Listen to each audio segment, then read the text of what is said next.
Notorious criminal ভাঙ্গড়েতে এসে বলির পাঁঠা প্রার্থী হয়ে খোকা গেল ফেঁসে। নোটোরিয়াস ক্রিমিনাল ভাঙ্গড়েতে এসে বলির পাঁঠা প্রার্থী হয়ে খোকা গেল ফেঁসে।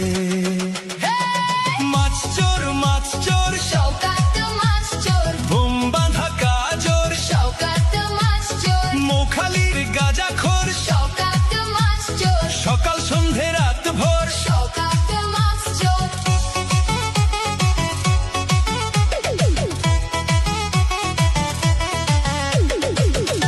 শওকত মোল্লাকে ভাঙড়ের মানুষ বিশেষ করে তৃণমূল কংগ্রেসের নেতা বলে মনে করেন। ওকে একটা পাক্কা মাছ চোর ক্রিমিনাল এই হিসেবে ওকে ট্রিট করে এবং দেখে এবং খুনি।